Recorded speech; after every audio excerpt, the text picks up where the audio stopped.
Hey, everybody. Welcome to Player's Take, episode 331. I'm your host, Justin DeSimone, joined, as always, by my co-host, Montrell Rice. Montrell, how are you this week? It's been pretty. I'm ready for this year to be over, man. The year? Oh, shit. Yeah, The whole man. year. Okay. Just Yeah, put it away. Put yeah, 2025 man. away and just switch to 26. Damn, Yeah, dude. every time I turn around, something's going on with me. So now I gotta go to the dentist because something's wrong with my tooth. I gotta Oh, go on shit. Monday. I had a weird rash in my neck. I went to the doctor for that, and they're just like it might be just because of heat and stuff. They gave some cream for that. Yeah. So obviously, I had issues earlier this year, Yeah. with my stomach and stuff like that, and then I Yeah. had fucking pneumonia. So I am personally over this fucking year. So Yeah, it's been the year of health issues for like all of us, like our whole friend group, pretty much, yeah, except for Jet. He's dodged the bullet somehow. yeah. But yeah, like we're all we're all going through it. I am so tired of going to doctor's offices. I had a dentist appointment this morning. It's just a cleaning, but I am so tired of the medical fucking office. I'm tired of paying medical bills. I'm tired of physical therapy.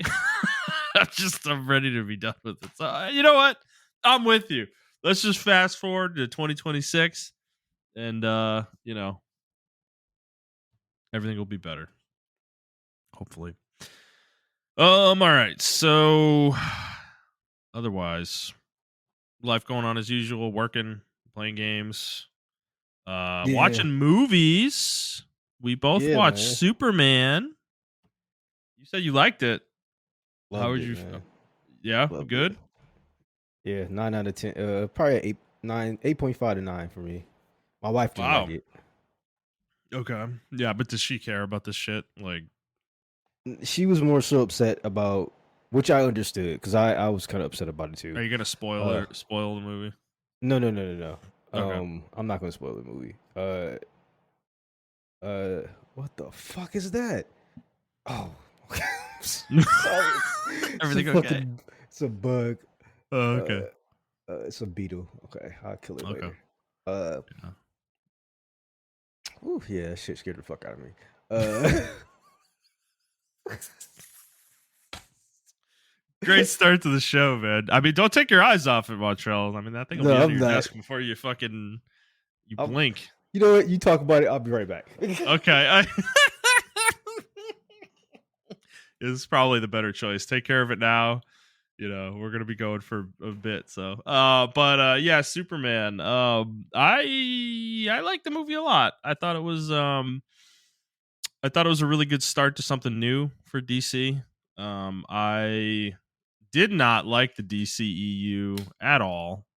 I mean, surprise, surprise, what a fucking generic opinion, right? Like very few. I feel like very few people actually like the Snyderverse, But yeah. So I didn't love, and I especially didn't really love Superman's portrayal in the DCEU. I thought, Cavill. I love Henry Cavill. Don't get me wrong. I don't really think he was the problem, but what they did with Superman, he just was kind of an angry, scowling, like God, basically, in all those movies. So I did not appreciate that portrayal as much. Yeah, But I agree. I agree with you. but this one is I James Gunn just seems to get it, like, and I think they're in good hands with him because I think he understands like what a comic book movie needs to be good, like it needs to have elements from the comic. Like that is important. I think that is a very important element. It can't be some made up bullshit that you're coming up with as the whatever director or whoever the fuck producer, whatever. You can't make up your own version of these things generally.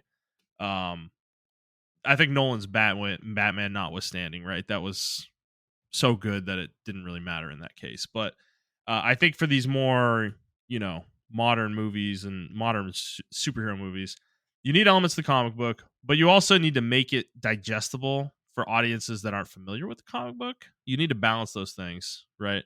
And I think they did Yeah. that here, you know? Like this is the most comic accurate Superman I've seen, you know? And I'm not a huge comic book person, right? But I understand Superman. I've consumed a lot of Superman media. I've heard a lot of people talk about Superman. I understand what Superman is. Like he's the Boy Scout, you know, like he is the lawful good, just true good person. Like he is the good guy, you know. He's almost boring in the well, he is boring in the sense of like he is like the quintessential hero, you know, like it's just he literally will refuses to let people die, you know, but he has the powers to back it up, right? To back up his ideology. So um, I've always found Superman boring in my life. Like, you know, when I was younger, I really wasn't super into Superman because it's just a boring character. Like, he's just super strong and impervious to fucking anything, pretty much. But there's two renditions of Superman that I have liked. And one of them is actually way back from when I was a kid, was the Superman animated series, because in the animated series, that Superman is not just some unstoppable god. You know, like he can be hurt, he can bleed, he can he can take damage, like he can die. You know, and I think this Superman is very similar. They literally open the movie with showing you that. You know, not to get into spoilers, but like it's literally the first thing the movie literally the first scene within a minute. So it's I appreciate the portrayal here that this is a vulnerable Superman. You know, he's not unstoppable. He can be stopped. He's very powerful still, don't get me wrong, but like he's not like a demigod that can't be touched, you know, and I think that's important for Superman to be interesting. The Superman that can't be defeated is boring as hell. There's just nothing interesting about the character at that point.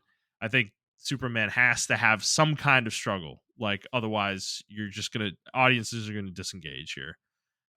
Well, So yeah, I think yeah. I think the way Superman used to be written in comic books was just like an old age version of comic books. The newer version of Superman does have a lot of struggles and stuff like that. And I think if you're going by like the death battles and stuff like that, he may seem like he's overpowered, and I mean he is overpowered, but he may seem like an Well, like I said, unkillable god. I haven't read the comics, right? So Yeah, I'm yeah, not yeah. like coming from I that know, perspective. but I'm just saying, Um, as a person who used to think like that as well, I didn't start reading the comics until like well into like my late 20s and stuff like that. So, uh, after I actually understood who Superman was, because I was like you too, or I was like, oh yeah, or I don't know if I was like you, but I was like a lot of other kids or teenagers when Superman was like kind of hot. I did like the Justice League Superman, the cartoons, stuff like that. I well, like that that was from version. that was the animated series Superman. Yeah, yeah, the animated series Superman. I like that Superman as Mhm. well. Um, I just but well, my point was is that media did not do Superman very many favors. They don't well, portray him the way we're talking about. Like they yeah, portray him as unbeatable. Like it's just I don't know. It doesn't like none of the movies they've ever done have portrayed Superman in a good light beyond the ones from like the old ones, like the yeah, Christopher yeah, Reeve ones, right? Um yeah, so yeah, exactly. I mean, I just think, no, but there was this other phase where like people want to do like a counterculture thing, mhm. and they wanted to do like what if Superman was bad and had all the hallmarks of a human, an actual human, dark side? And it's Yeah. like that's how we got Homelander. That's how we got fucking Omni Man. That's how we got Brightburn and all these other Superman ripoff movies, and even Man of Steel was kind of dark to that degree because they tried to match the Yeah. same tone Yeah. as the Nolan verse and everything like that. So I don't know. I like this version at the stage of my life. You said something to Jet or when we were talking about it to Andy. It's like at the stage of my life now, I actually do just like good stuff. Like I like good people. I just want more good Yeah, a people in the movie world. showing somebody being good. Just being Yeah, good. Yeah, right. yeah. Right. Um, and I know we shit on Goku a lot and stuff like that, but he's like that too, right? Like he's just like Exactly. a I good agree. person, I agree. um, Yeah. I or used to feel whatever. like that So was a boring element to his character. Now I find it charming, you know? yeah, Um, exactly. you know, we just don't get enough of that in media nowadays. Everything's got to be edgy, you know? Yeah, and it's boring. Edgy is kind of not. edgy is not It's boring. played It's out. We've been doing it for 20 plus years, dude. It's played out. It's like you said, like we went the other way with Superman, right? We get the evil versions of which, to be fair, like Omni-Man is an interesting character. I like him in Invincible. I think Homelander is a very interesting character in The Boys. But that idea, we can't keep doing it though. Like it's gonna be played out at some point. yeah, exactly. So yeah. Yeah, so I don't know. This movie, I did like this movie a lot. There were some issues. I think for a casual audience, they will have a hard time following the movie. True. Because you That's fair. are like, this is not spoilers. It's in the trailers and stuff. You are dropped in the middle of a universe. Like there is Yes. no Clark's parents sent him to fucking Earth and he raised the sun and Yeah, we don't spend 30 Smallville. minutes Yeah, establishing the lore and all that. Yeah, no, you're right. I yeah. think that's So, the right approach though. I think mhm. I really think the idea of the superhero movie that's just starting a universe where like nobody else exists. We don't have any idea what metahumans are. Superman's the first one anyone ever hear. It's like so stupid in the modern day, dude. Like everybody's seen a Marvel movie at this point or they know what they are. Like we're fucking like we're past this. So I think it's the right approach personally. Like, I mean, yeah, if you're taking your fucking grandma and she's never seen anything before, sure, she's gonna be like, "Whoa, who's that? What the hell is kryptonite? What is going?" Sure, but like, I think for modern audiences, this approach made sense. Yeah, exactly. Because it doesn't hold the movie back, is the point, right? Like, we can just kind of get into it, and they kind of just do that, They and do that. Yeah, I like yeah, that. yeah. So I think they get into the plot, and the plot just moves. Like, there's really not a lot of I really feel like the movie does a good job of like keeping things moving. There's not a lot of like points where it feels like the movie's stalling or anything like that. I never felt that way the whole time. I was kind of like engaged for most of it. And everything that happens makes sense too. I don't really feel like there's any characters that make illogical moves based on who they are, like or do something stupid. Like Superman never does anything dumb to give Lex Luthor a chance. It's just it all makes sense. Like it all works. Yeah, I you yeah. know, I'm just glad they didn't insult the audience's intelligence in this yeah, movie. right, yeah, And Lex Luthor's actually evil. Like he does yes, evil villain shit, and yes, I like that they didn't stray away from it at yeah, all. yeah, and So Mr. Terrific fucking rules. yes, I love his character, bro. Oh my god, I hope he's in every fucking movie. He was great. I think Lois Lane was awesome too. The dude, I couldn't put my finger on the actress. The whole movie, I'm watching the whole movie. I'm like, who is this? I know who this is, and I was like sitting there like, is this Kristen Stewart or something? Like, I feel like she no, looks like her. And then I was like, no, she's like a meme. No, there's no way, bro. And no, it wasn't her. It was a woman named Rachel Brosnahan. The yeah. reason I know her is she's from fucking House of Cards. Like, Oh, okay, yeah, dude, she plays Rachel in House of Cards, and she was like super young in that show when she was playing that character in that show. Like, she was probably early 20s. And she was fantastic in that show. So great choice. She was really good in the movie. I thought she was great. And Superman, what's his name? Corn Sweat or something? I don't know how to say his name. yeah. His Um, last name's Creed.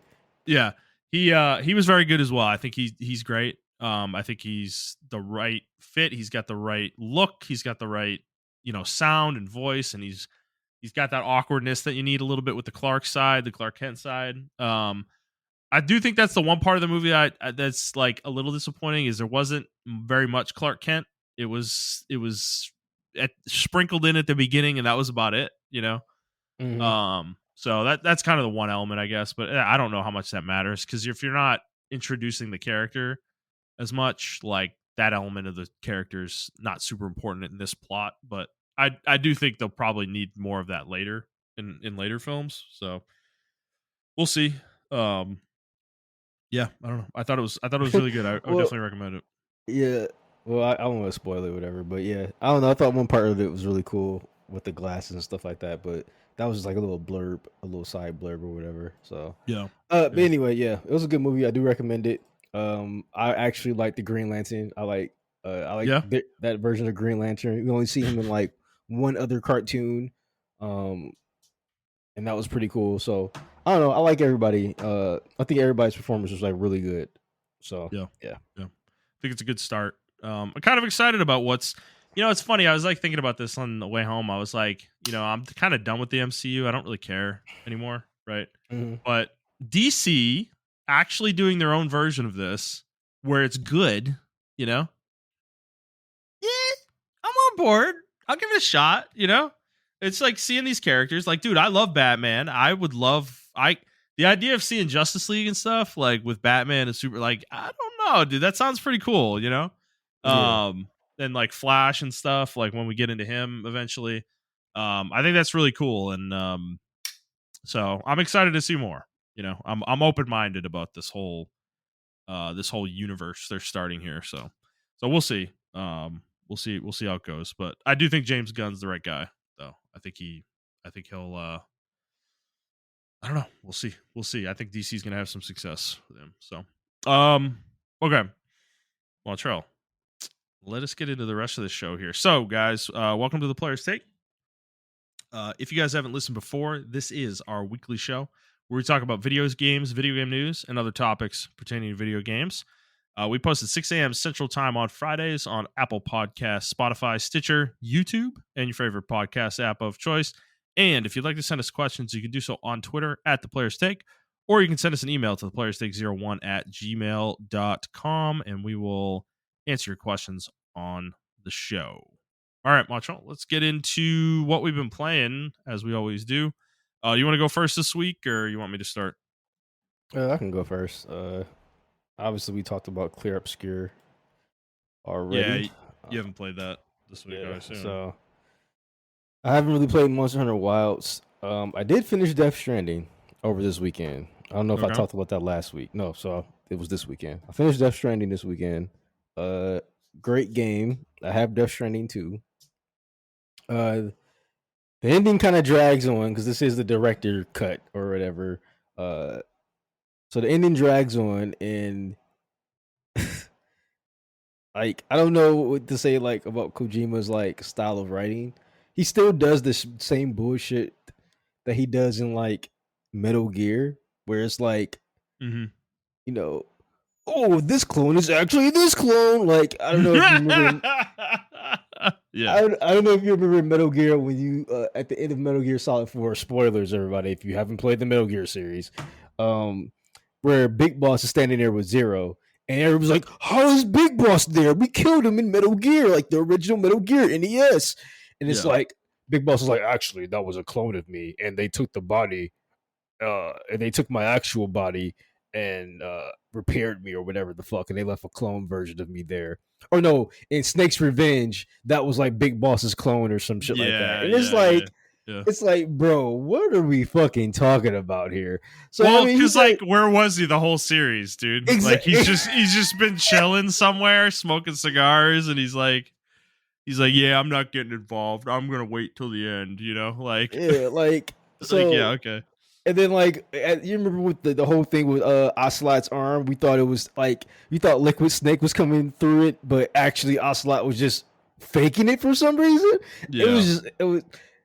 He does this here. It's to a lesser degree, but not a lesser degree. I don't like what he did with the ending. Or okay, I do like it, but I don't like it. Because he does this thing where you're like chasing one thing the entire game, and then it's like, actually, guys, that's not it. And it's like, okay, and it's like, actually, guys, that's not it either. You're like, dude, what the fuck, man? Like, dude, at the end of the movie, or yeah, that's what it was. It felt like a fucking movie at the end of the game. Literally like an hour and a half cutscenes, bro. Like no fucking joke of just expose. And I'm like, and then when you beat the game, right? I like the boss fight, and then when you beat the game, they make you sit through a like a playable in the credit scene or whatever. Like you're running through the beach and stuff like that or whatever, and then they play, and then she's giving you expose through that end credit scene, so it's not the end of the credit scene, and then you get to the actual end credit scene. And then you got more in credit scenes, and you're just like, dude, what the fuck? And then you have to do one more mission after that, like a little play mission or Oh, it's whatever. Return to the King. Is what you're saying. It's what is her? I'm sorry. Return to the King, Lord of the Rings. Oh It just yeah, never ends. It just yeah, fades to yeah, black, but it doesn't really fade to black. You know. yeah, yeah, yeah. And then they tell you do one more mission. Then you do one more mission or whatever. Uh, and then like that was the actual ending or whatever the case may be. So it was just like I was like, all right, Kojima. Like I was up to like 4 o'clock in the morning, like just trying to finish this game or whatever. Um, it was crazy, bro. I was up Oh my because even god. my wife was watching me play it, Oh and then lord. like I was just Yeah. like, all right, dude. So we finished it, and yeah, I actually had to like. I actually looked up because I thought the game was over, and I looked up some stuff because I'm like, this doesn't make any fucking sense. So I looked up some stuff, and then I was reading. I'm like, wait, I got to do more stuff. So then I went back and I did the other stuff, and I was just like, dude, this game it was literally another hour and a half to 2 hours, maybe 3 hours worth of gameplay left after like you beat the final boss. It was, and you go through these credits, you go through these cutscenes, you go through the credits, or what you think are the credits, and then it's like another 2.5 hours of gameplay. Or maybe I'm over exaggerating. Maybe it's like an hour and a half or something like that. But yeah, the game just never fucking ends.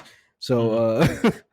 uh I was upset by that, but my playthrough throughout the entire game, I think it was a wonderful experience. It was figuring out, the mysteries of Death Stranding and everything of that nature.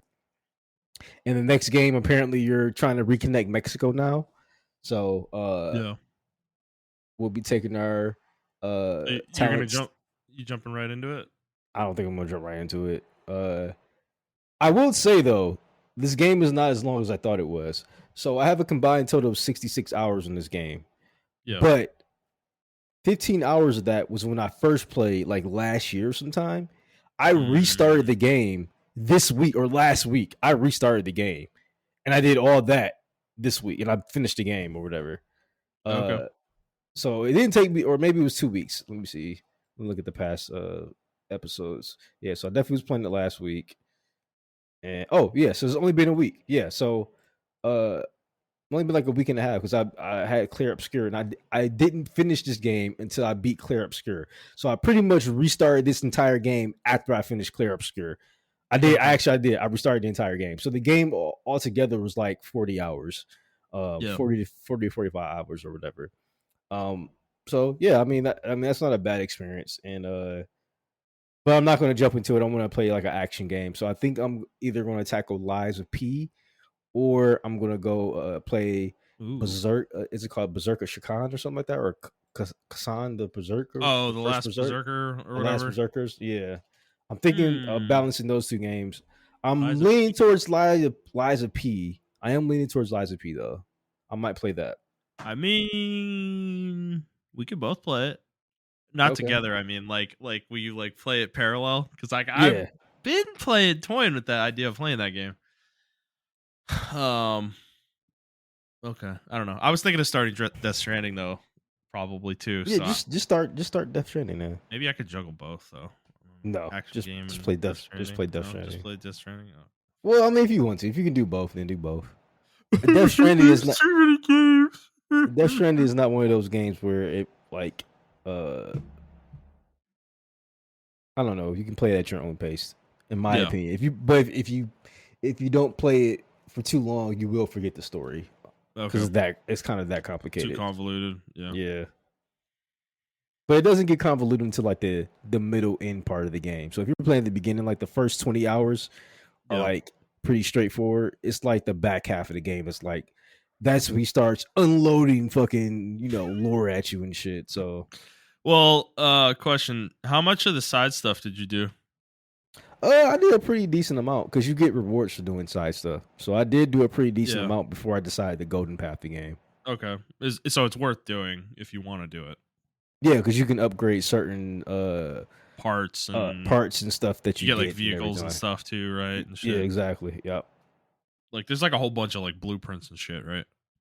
Well, you don't really build stuff per se, um, but they will give you the item and then you can make it with the materials you gather, if that makes any sense. So it's not like a blueprint, but yeah, it is a blueprint, if that makes any sense. I don't know how to explain it, but yeah. Yeah, let's just go with Okay. blueprints. Yeah. So you Okay. do get Sure. blueprints, and then Yeah. you can upgrade to like if you, for boots or whatever, you can get like level 1, level 2, level 3. Mhm. I will say like key components like boots, key items you just unlock through the story. There are some other side items that you can actually unlock, Yeah. through side questing and stuff like that. So it depends on what item it is and everything of that nature, how vital it is to the story. So yeah. Okay. Cool. All right. Fair enough. Anything else? We can save the league discussion for after Uh after I talk about my games. yeah, no, that's pretty much it. I haven't some people were giving me flack for saying I regret my switch purchase of Switch 2, and I stand by Mm. that shit. So I don't. If you're on the fence about getting the Switch 2, I would say wait till after September when a lot of the games drop, because obviously Donkey Kong already dropped, Mario Kart already dropped. I think Metroid is coming out this month or the end of next month, I believe. Oh, really? Um, yeah, I think Metroid is coming out the end of next Yeah. month, maybe. Okay. Shit, Yeah, I didn't even know it had a release date. yeah, it did. Yeah, am I crazy? Maybe I'm Did maybe they? I'm making Yeah. that Did they? up. Did they drop a release date for that? Maybe I'm making that shit up. Metroid Prime 4, right? Oh, it doesn't have a release date. It just says Yeah. Okay. 2025. I thought I was like, you're making me feel crazy, dude. I was like, that feels like major news. I don't know. Something's Okay. coming out. I know some games are coming out at the end of this month and next month for sure. Yeah. I just The gotta look at Xenoblade, them. the Xenoblade patches, maybe. Yeah, Probably we not. we can fucking dream. The fucking pipe dream. Yeah. Fuck us. Fucking Nintendo. Yeah. You're gonna advertise that shit in your direct and not even fucking do it. I Jesus mean, they Christ. to be fair, they didn't advertise fucking. Yeah, they did. They did. Xenoblade X was the game that was on the page talking about Nintendo Switch 2 upgrades. Oh, you're right. They did. Yeah. I don't think it was in the direct, but it was on a web page they had talking about Okay. like patches they were going to be doing, you know? Fucking Yeah. So Super Mario Party Jamboree comes out on the 24th. yeah. Okay, does it have anything new? Well, that's I thought that was Jamboree. That's the new one, right? No, Jamboree Oh, it's a came out. Switch 2 edition. No, it's a Switch 2 edition. Yeah. Oh, fuck me. Is it Okay. new content? Like is there I new think content? I think so. I think it's just the upgrade too. Jamboree Switch. Let's see, Twitch Oh, 2 added. well, they already got that. They got the Switch 2 version of Kirby the Forgotten Lands Dude, coming out. $80? Yeah, No man. way they're charging that much. No, they're not. What are we doing? What the fuck, bro? They can't be serious. They are dead serious. Nintendo, what are you doing? What is this? We're making money. That's what we're doing. Dude, this isn't a new game. What are we talking about? Oh my god. Is Jamboree TV like a new game? No, it's not. No, it's Super Mario Party Jamboree Nintendo Switch 2 edition plus Jamboree TV, which is a game show hosted by Toad that is exclusive to the Nintendo Switch 2 version. What does that even mean? It's some bullshit. Like, is it just a bunch of cinematics before every game you play? Like, you're just gonna make the game long? Like, I don't. Whatever, dude. Yeah, $80. I'm looking through this. So okay, I got a list. So yeah, the Kirby version, Kirby Forgotten Lands is coming out on the 28th of August. Dude, is Uh, it? There's no way. It can't be. It's not $80, is it? it is. It's $80. No, it's not. Are we It's on their web. It's serious? actually on their website. If Are you're you? looking at I'm their looking recent, right now, bro. What are we doing? yeah, Like, okay, I get it for fucking like Mario Kart. Okay, that's a new game. You know, dude, you're not fucking around. You aren't kidding. What the hell, man? What? Wait a second. Breath of the Wild is getting a Switch 2 version, and that's only 70. What are they doing? Why is Kirby 80? Why is Mario Party Why is Breath of the 80? Wild 70, bro? I don't know, dude. They've got a new game that like Donkey Kong Bonanza's 70. The new Pokemon Legends game is 70. Like, what is what's determining the pricing here? I don't understand. I'm very confused by this. Yeah. Tears of the So Kingdom's gonna be 80, like on Switch. Fucking hell, I will say, guys, I'm looking at this list from Games Radar. man. Mm-hmm. It's not looking too hot. I mean, they have Metroid Prime at 2025, Kirby Air Riders at 2025.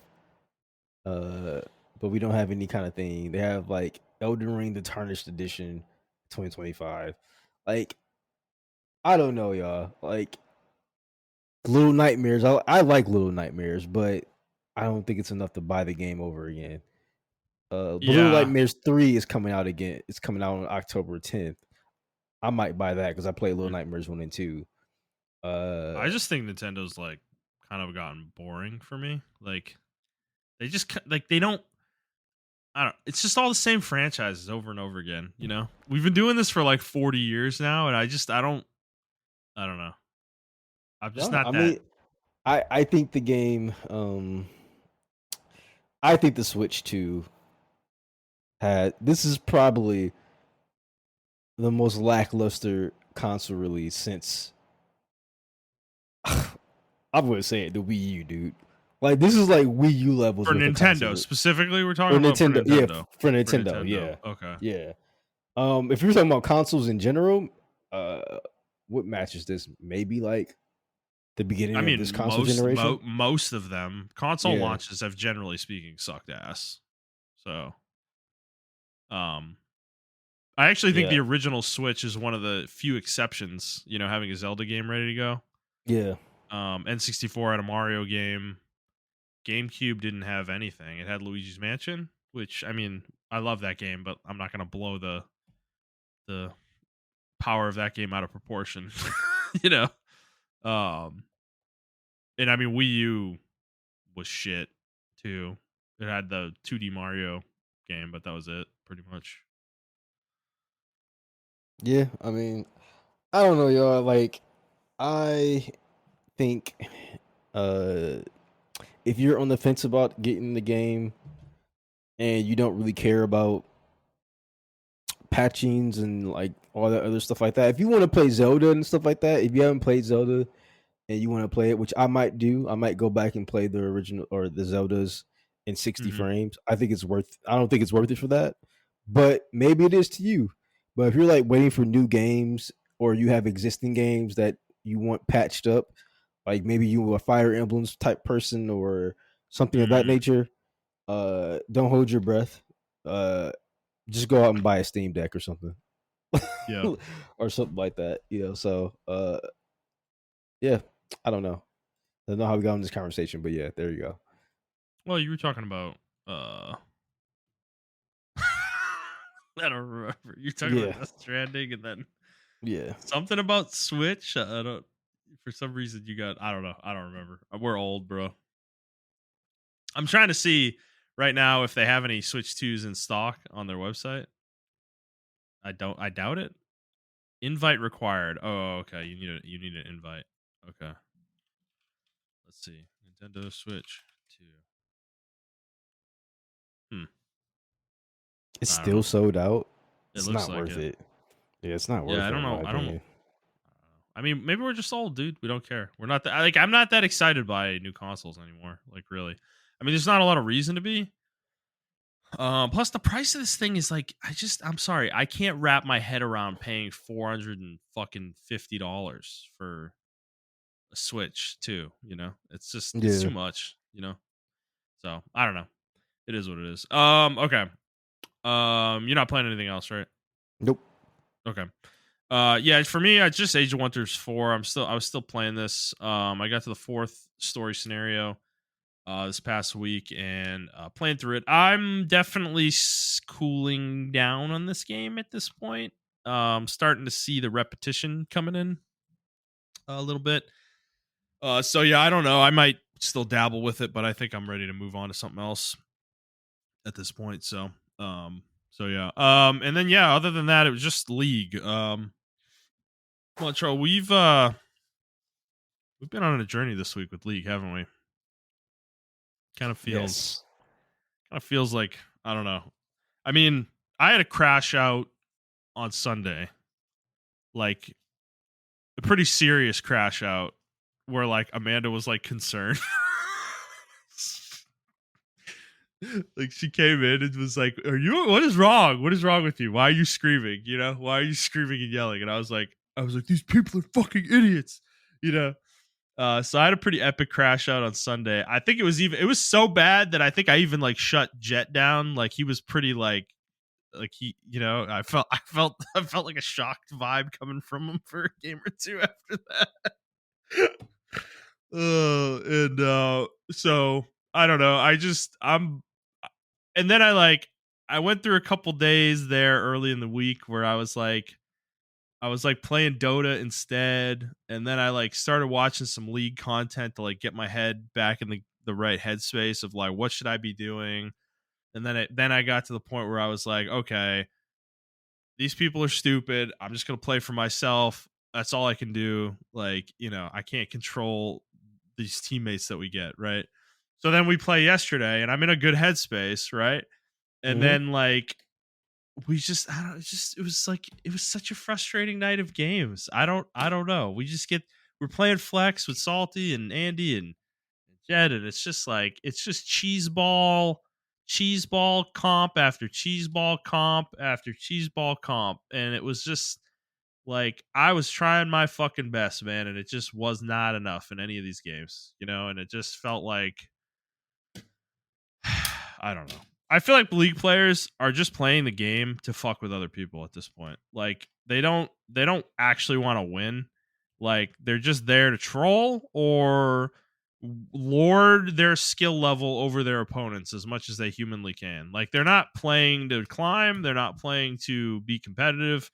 They just want to be a dickhead. Like that's how it feels when I'm playing the game a lot of the time now, and it's just I don't know. I'm kind of annoyed. I'm kind of pissed off. I kind of just want to go play Dota instead. Like I'm kind of at that point, man, where I'm just like, you know what? Like, dude, I'm sure Dota's gonna have the same problem, right? Like, we're gonna run into dickheads, we're gonna run into idiot teammates, but bro, at least I like the gameplay more. You know, like I enjoy the character designs way more. I like the design of the game more in general. I am just so sick of leagues like rigidity where it's literally like I saw somebody on Reddit explain this in a very funny way that is just so accurate. Like Riot designs League like they literally do not want you to think outside of a little tiny box that they have created for you to think in. Like you are not allowed to think outside of the box. Like you are not allowed to create your own strategies. You're not like because there was something in the patch notes that there's like a AP item, the something guys. It's like a mask or whatever, Hmm. and it's a component item for like Leandries and a bunch of other shit, right? Yeah. And they've restricted this item to only being allowed to have one in your inventory at a time. You can't have like it used to be. You used to be able to have six, so people would like stack six of them, you know, or whatever.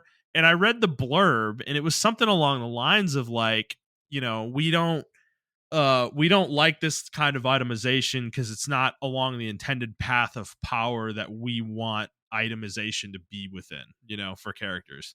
And it's just like dude, you just want me to like you have paved a road and you want me to follow that road. If I go off the road at all, you want to zap me with like a fucking mosquito swatter or something, you know, and just get me back on the road, you know? Like I can't play the game outside of your little boundaries that you've created. And it's just like I don't know. It's gotten really frustrating because it rewards a certain kind of skill that like we have to a degree, right? But it's just I don't know. I'm tired. I'm tired, man. Like you just have to be a twitchy god, like you know, like you like. I feel like I have to play like Faker every game, you know, and I just like obviously I'm silver, like I can't play like that, so the game just becomes this frustrating fucking mess, you know. where it's just like, yeah, sure, I might have a good laning phase. Oh yeah, and then the other thing, fucking bounties, bro. Like, how many games have I lost this week to bounty bullshit? Where like me and Jet will fucking wreck the shit out of the ADC in our lane. Like, this person's like 0-6 and is like down fucking 50 farm on me, or whatever. Like, we fucking destroy these people. And then 20 minutes later, they have an item. They have one more item than me. They have like 3, 4, 5K gold more than me. And it's like, they're not doing anything special. They're not fucking, like, I went and watched the replays. They're not like farming like a monster. They're not fucking like doing anything crazy. They're not stealing jungle camps. They're not getting 15 more kills than me in the game. No, they're just getting bounties. That's it. They're getting bounties. And they're like rewarded for having a shitty early game. And I'm not.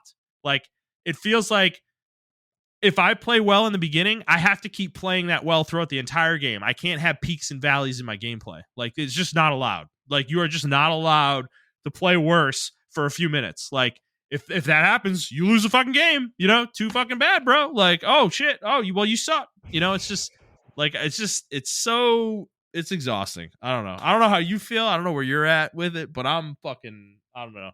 I am actually like close to like uninstalling. Like, I really am. Like, I'm, I don't know. I'm so tired of it.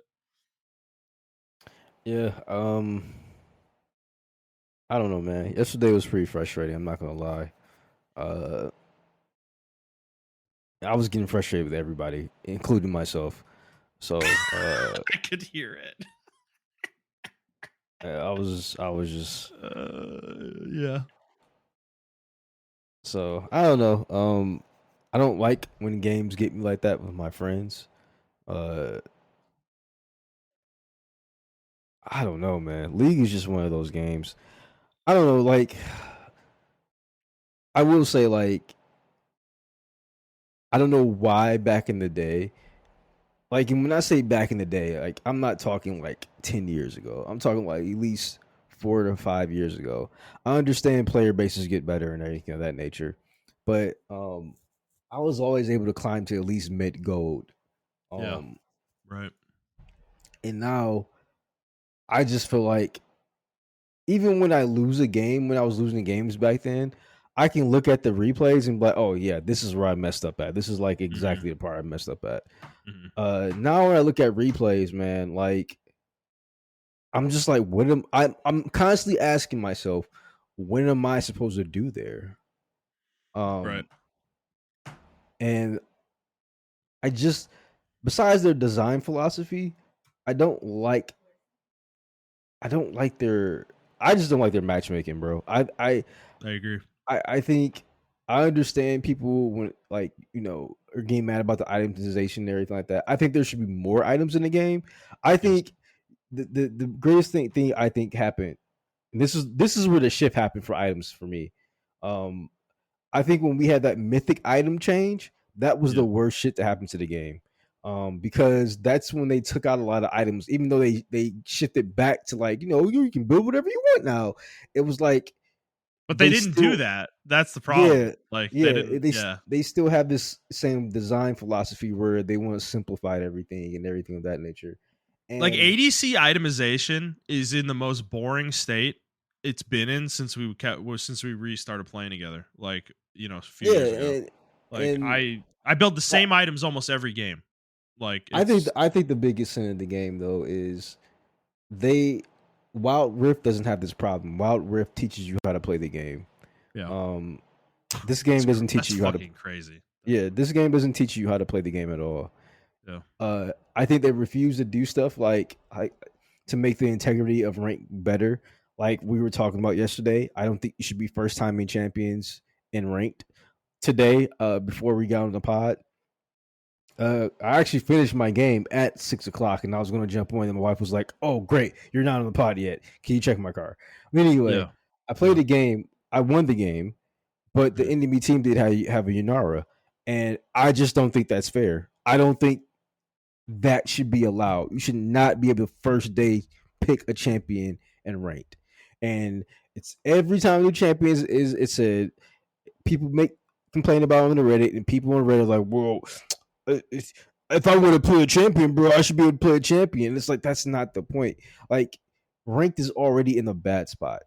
Like, Mhm. just make rank better. Like, you can do all this stuff and make rank better. You have these tools in place to make rank better.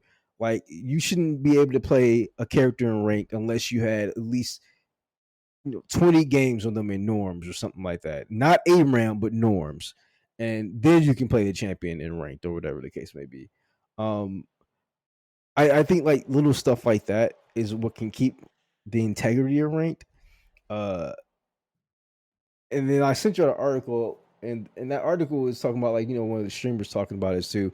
It's like, yeah, like little item changes. Give us more activatables. Give us more options to play the game. Stop trying to pigeonhole us. Like, a lot of us don't care about, and I think that's another reason why even their viewership is going down as far as like Twitch overall, as far as fucking LCK and LCS and worlds and stuff like that. The viewership is going down because everything is just stale. I don't want to see Tristana every game. I don't want to see fucking Sojourner every game. I don't want to see certain junglers every game, every tournament. I know I'm going to see a Ari. I know I'm going to see a fucking Azir. I know I'm going to see a fucking Callista. I know I'm going to see a fucking Jarvan. I know I'm going to see all these champions, and it's like, switch it up. And I do like the new form of drafting they have, or whatever. But Yeah. overall, like, um, I understand too. Like, somebody made a point that like League is League is very transparent, and they are more transparent than other game companies as far as like what they do and everything of that nature. Mhm. Um, but there's something left to be had if you're this transparent and there's still conspiracy theories about your matchmaking. That Yeah. means something's wrong with your matchmaking. You know what I'm saying? Like, that means, Right. Look into it. yeah, like, there should be no reason when I pull up OPGG of every opponent in my thing that no one has like a 60% win rate. No one has a 30% win rate. Everybody's hovering 48, 49, 50. Like, that's just weird to me. And so when you look at, because I looked at a game and I'm like, there's no way all 9 of us have a 49 to 50% win rate. That's Yeah. weird to me. Yeah. That means the system is working as intended. It's forcing you to be at 50%. Um, and I don't know, man. One thing I am tired of, bro. I am tired of MMR in every fucking game. Just get rid of the fucking system, bro. Yeah. People are saying that it's not. They don't have EOMM, which is engagement optimized matchmaking, which intentionally puts you in rougher games to make you keep playing, which sounds counterproductive. But if you know how players are, we always think we're better, so we keep playing. Um, and I just don't like it, man. I just make your game fun. I don't know. They said they have True Skill 2, which was used in Halo 4, I think, and Halo 5. Mhm. Um, I prefer True Skill 1, which is in Halo 3. I feel like that was a really good testament of your skill, or whatever. Mhm. Yeah. But uh, I don't know, man. Like, this game, I just look at the way the way we play sometime and everything of that nature. Like, yesterday, we all played bad. We were dropping games. We were kind of farming kills and stuff like that, and we didn't try to close out the games. And I feel like that's why we lost, because I watched some of those games and or whatever. But then there are other games where we are like, the game really doesn't allow you to just finish the game because they have certain No. champions that are designed to just constantly push lanes. Well, And stall the game out. Yeah. yeah, Like, dude, like, no, the one where we had the 3 scalers, right? yeah, Like, I called out, we need to win this game fast, right? yep. And like, they had a Malzahar though, I think, right? No, we In had that game. Malzahar. Oh, We had we had Malzahar. Malzahar. Oh, okay. Yeah. I don't. So I was trying to remember what happened with that game because it's just like the game stalled at a certain point, and then they just scaled and won. Like they just were Well, it all was the scaled. Vayne. Remember, the Vayne got a Yeah, triple kill, and then she just popped yeah. off after that. And it was just like it. No, and that's what I mean, though, dude. It's just like it feels like you have no room for error. I don't know, man. Like I don't know. It's just it's like what would an enemy team do if we picked that comp? I just like I almost want to try it and just see what happens. Like would they come shut the fuck, like, can you realistically shut all three scalars down? It's like I don't know. Like, I don't know. I just whatever we were doing clearly didn't work. I mean, you're right. We were playing like shit. Like, I don't know. It just Yeah, I mean, I we was were playing trying like to, I shit. was the thing is I was trying to farm like in the fucking it's just I don't know. Like some of these matches were just like Well, the that's why I was fights. saying, like, if we're gonna Yeah. play, if we're gonna play ranked flex, we can't play ranked flex like ranked solo queue.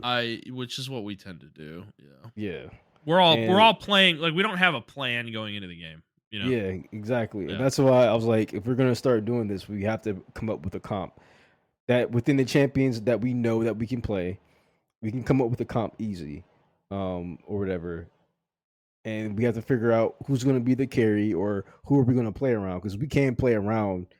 We can play around a Master Yi. We can play around a Jin. We can play around these people. We just need to know what the comp is going to be. What I need to pick or whatever. So it's like stupid. It's like not stupid stuff, but it's like stuff like that. That's why I really don't get mad at rank flex because we do need to come up with comps like that to beat comps or to overcome other comps and shit like that or whatever the case may be. Yeah, it's just the teams are a lot more coordinated. Like I picked Jin yesterday. I think it was the second game, Mm-hmm. and the enemy team just completely counterpicked me. Like with every character they picked after that, and I was couldn't play the game basically. Like I was useless. There was like no way for me to contribute to anything like beyond like hitting Yeah. a W or something. Like they just had a comp where like Jin is not useful. It's like I think that was the scalar team. Now that I'm thinking about it, like, and those are the worst characters for Jin to deal with. Is like characters that have dashes that attack really fast. It's just like that's like those are his worst matchups. And that was their whole fucking team basically. So it was like once the fight started, like I couldn't even play. It was just like Vayne would be on top of me, and I mean I'm dead before I even shoot her twice. Yeah. So it's just I don't know. It is what it is, dude. I like I said, I'm really thinking about just playing some Dota. I'm just like grinding turbo until I feel comfortable playing the fucking game again. And I don't know, like because I'm at the point where like I like League. I do. There's some characters I like playing, but I feel like I like the idea of playing Dota where I'm like I have a wide pool of characters I play, a wide group of roles that I play in Dota, and I'm okay with that and being mediocre at all of them. I'm happy with that idea. Like I don't know. Like like I'll carry, I'll support, I'll play off lane. It's whatever. I'll do any of them. I don't care. I can play characters in every single one of those roles. Um so I'm like I don't know. I'm thinking about that idea, but it's like Brad's not around. I don't really play with Hunter that much, and he's not really around that much either. So I'm like, right now it's just me. Like nobody else wants to play. So I'm like, I don't know. Do I want to play with randos? Not really. So I don't know. I should just dive into a single player game and take a break from this shit because it's been a really frustrating week because like Sunday happens.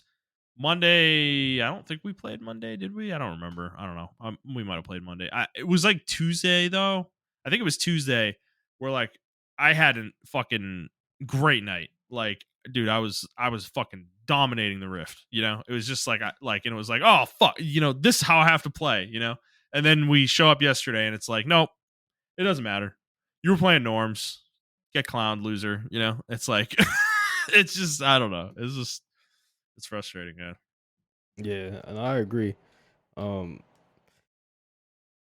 that's why I just been like I dip in and then dip out a little bit, and I think that's great for me to do. But yeah, it's just been crazy for me.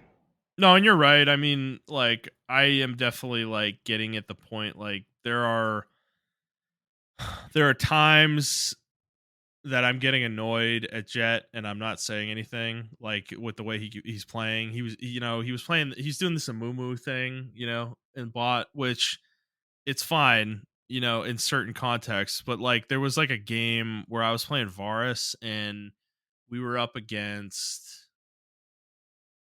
I don't remember what it was. It was some poke comp though, I think.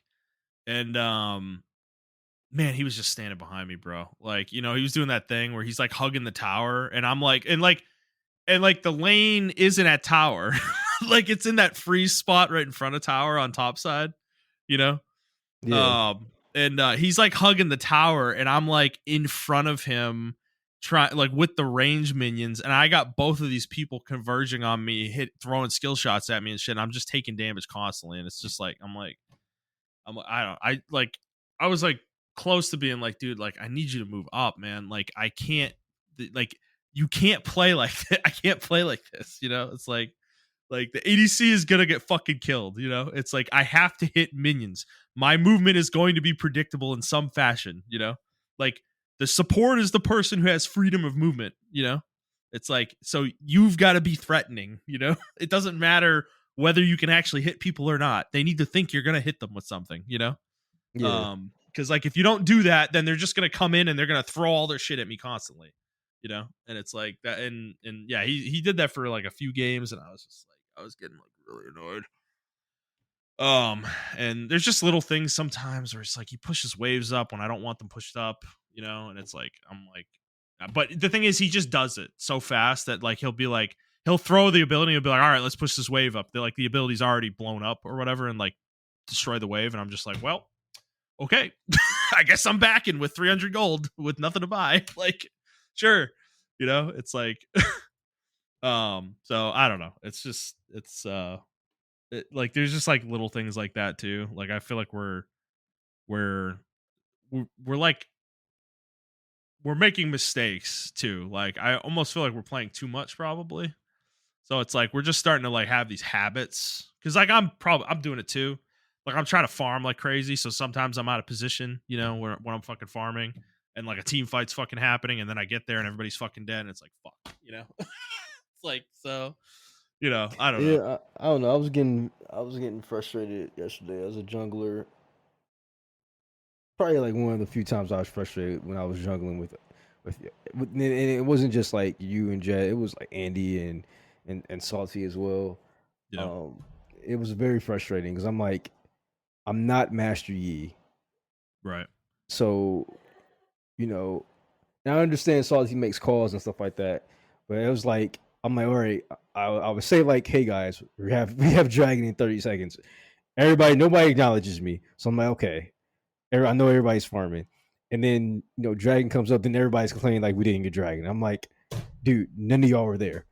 Like I can't just go No, in and and I dominate. remember which one. I remember what you were talking about, because like I was top and I was farming, and when you said it, I started walking down, but it was too late. Like I was too far away. So Yeah, I tried to get there, but it was one of those situations that I just mentioned. Right, I was too far away. You guys were fighting. This was the game with Shen where he was playing, where Salty was playing Tryndamere or whatever, and it was like yeah, 3v5 basically. And I showed up, and I was there for part of the fight, but by that point we had already like it already broken.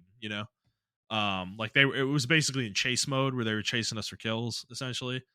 And like, I mean, that particular game, I don't think it would have mattered what we did. Like the Tryndamere split pushing pick didn't work really, yeah. So he wasn't doing. you know? I didn't want to say anything. 'Cause like I said, he's a higher rank than me. But like I was like, you can push and then still come help us, and then go right back to pushing again. Like he Yeah. wasn't helping us at key moments. Well, the Like Shen was just matching him and then teleporting to the fight. So we were yeah, losing every fight because of it. yeah, Because exactly. it was 4v5 every single time. Like it didn't really matter. So, Yeah. So um, it was a I very don't know. frustrating game to play. I didn't. I mean, I thought maybe I should have picked a new like a better, more A tankier different jungler. jungler. Yeah, I mean, that might have worked. That was my issue in that game, because I was playing Triss that game, I think. I just couldn't get in a good position to attack people, because like we had our peel was not good enough, because like you don't have any peel as Kindred really, so and neither do I as Triss beyond my alt, which doesn't really peel per se. It just gets people off me. So it's like we have two characters of the four that are fighting that have no peel really, and they're like, they're basically ADC burst characters, and I don't remember what was Jet playing. Was he playing a Moo? Yeah, he was our front line, and Andy was playing Zareth. Is that right? Yeah, he's playing Zara. Yeah. Zareth, yeah. So like we have peel for both from both of them, but like Andy's is like a one person stun, with Zareth, and obviously Jet's ult is huge. Like, but it became a situation where like Jet had to play like a god basically for us to win fights, as a Mumu. Yeah. And he hit some huge ults, dude. But it's like we don't have a front line besides him, so none of the rest of us feel comfortable being close.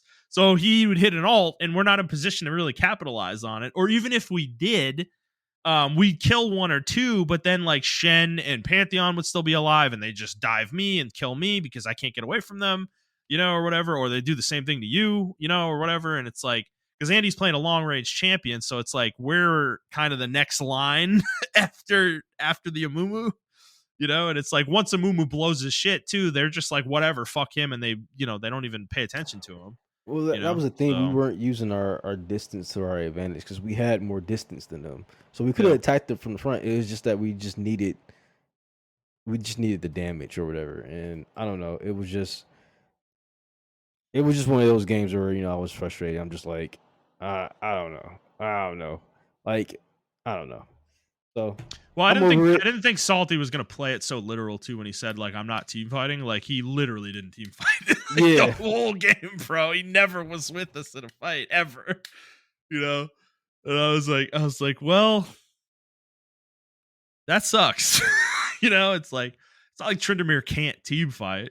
Like I mean, because dude, he would have been a great front line to have because at least with the ult, like he can soak up damage for He can a soak up a few lot of seconds. alts with his Yeah, alts. for a few seconds, right? Exactly. Like just get in the fray and cause havoc, and open up some space for me and you to do damage. Because like I had enough time to basically E somebody and then Q and like get the autos in to blow up the bomb, and that was it. I couldn't like I'd have to start kiting after that. Like and if that was enough to kill Annie, perfect. Like great. That happened a couple times, but otherwise, it was like I would do that, and then Pantheon or Shen or both of them would start coming towards me, and I have to immediately start backing up once that happens. Like I need to be at max range, otherwise I'm getting jumped on and stunned. But then they just flash stun me, and it's like I'm jumping away, I'm ulting. It's like I'm just running at that point. I'm not really doing damage anymore. It's like I'm just trying to survive basically, and I don't know. And it's just like by that point though, the line is broken, and like we're not like we're not punishing them for diving me so hard. It's like it just like we didn't really have a formation. So Yeah. I don't know. I mean, to your point, if we're gonna play flex, right?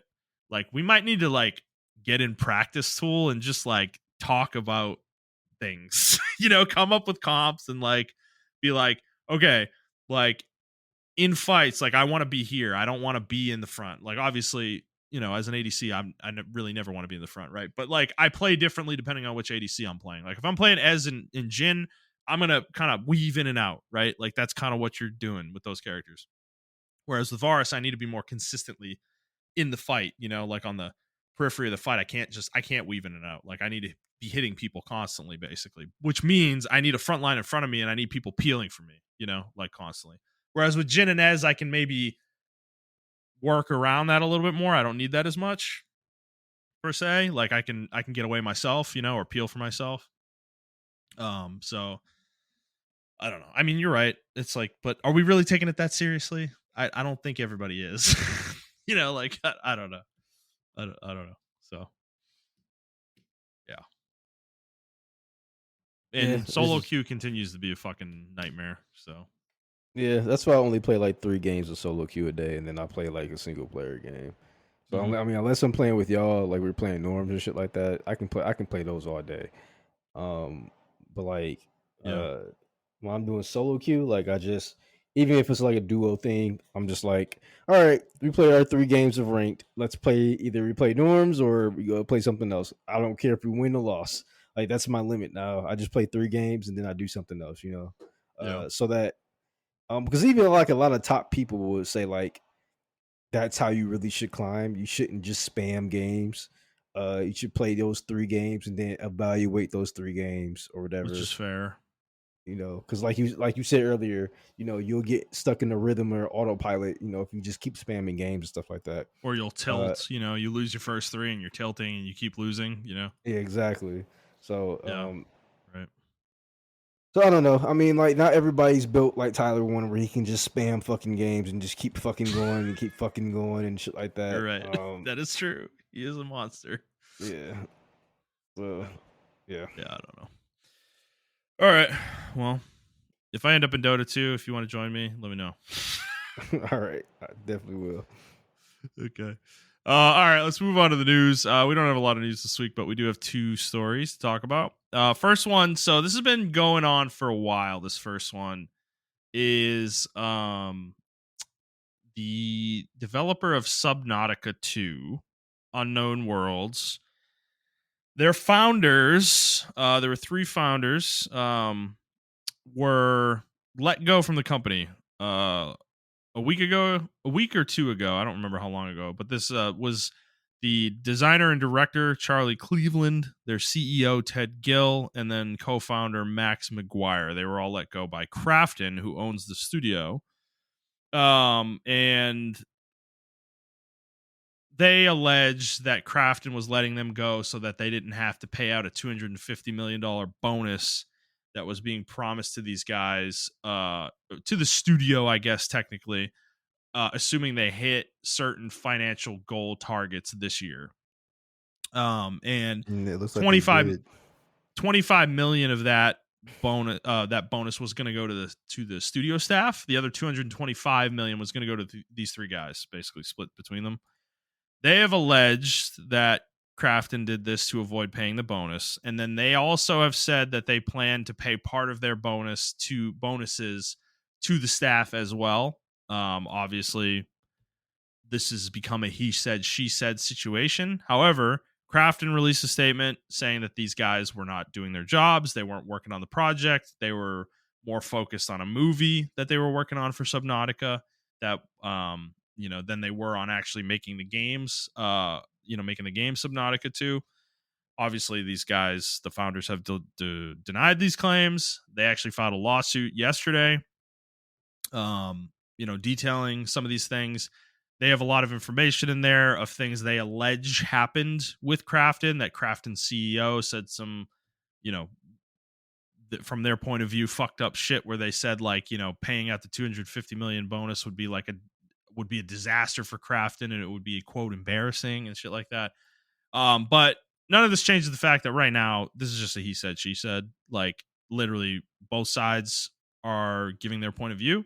We don't have any information that proves anything on either side. The lawsuit has no information that we could deem to be like factual per se. These are all, anecdotal situations that they allege happened. We don't know if they actually happened for sure. So if this case ever actually goes to court, we'll learn a lot more, I'm sure, and we'll see what the truth of the matter is. But right now, it's just kind of in a situation where it's really difficult to take sides because both sides are just talking about anecdotal, um, you know, alleged situations that they're saying happened. So, this is pretty crazy though, because I mean, Subnautica is a very popular game, and Subnautica 2 is pretty anticipated, I would say. Game was supposed to come out this year. There was some form of beta that happened. The game was pretty well received. Jason Schreier did put out an article about this, and he had a couple things about the gameplay elements of the game, like what the quality of the gameplay was.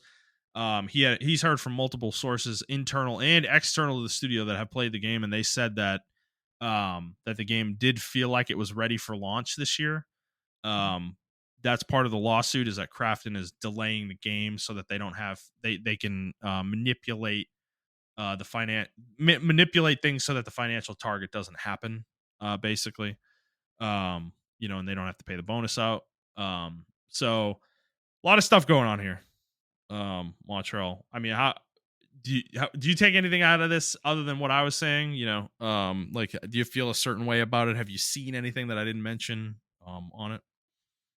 No, I didn't actually even know this was happening. I mean, I was reading the comments on it, and people were just saying that I guess one of the creators did mention on their podcast that they did take a break to work on some movies. And then other Yeah. people were like, well, we can't give publishers the benefit of the doubt, which I agree with too. So it was just one of those things, just like a he said, she said thing. And Yeah. unfortunately, we don't know who said what. So, Yeah. you Yeah, I know, mean, there's another comment, here that says, "Don't give benefit of the doubt to publishers when all of them have been laying off thousands of talented devs for more than a year." It's like, okay, I mean, you can hate a corporation all you want, but dude, it doesn't change the fact that it's like it's he said, she said. Like, yeah, crafting could be shitheads. We don't really know. Like yeah. we as the public don't have the information to make a judgment here, in my opinion. So I don't know. It's a big story. We'll follow it for sure if it comes to a conclusion of some sort. If they settle or more information comes to light, we'll talk about it for sure. But um, it's not a whole lot to say, I guess here. Like from an analysis standpoint, though, I just kind of wanted to bring it up because it is a big story this year. But yeah. So anything else you want to say on this? Nope, that's it. All right, moving on. Our next story is a rumor from Nate the Hate on Reset Era. He is a well-known leaker of gaming news and information. Um, and this little blurb came up. Somebody was asking about Final Fantasy IX Remake. What's going on with it, and this is what he said in response: "Quote." As of last check, it remains in development, to my knowledge. But I need to do a fresh check and see a more current status. What a more current status is, as I did hear a month or so ago that it was in trouble and possibly canceled. I only had one source on the cancellation possibility and need to verify the info further. End quote. So yeah, I mean that's all we really have. But Final Fantasy IX Remake in trouble, Montrell. What is going on at Square Enix? Uh, I I don't think they're gonna do a remake of this game. I'm sorry. I think this is my conspiracy theory. I think this is just a thing to get ahead of people wanting to do a Final Fantasy IX remake. I don't think Square wants to do it, and I think they're just throwing this information out there to be like, "See, guys, it's not Well, happening." this game's been pretty confirmed that it's in development, though. I mean, it was in the Nvidia leak from a few years ago as well. Like, I think it's real. I don't know. I don't understand. I think we don't know what the nature of the project is, though. Like, that's part of the problem. Is like it's been called a remake, and like, what does that mean, right?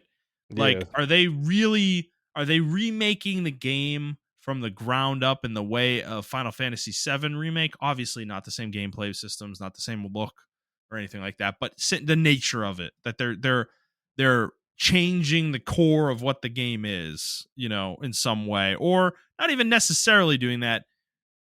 Like, are they updating it graphically and keeping the rest of the game the same? Is it that kind of quote remake? Like is it going to play the exact same way?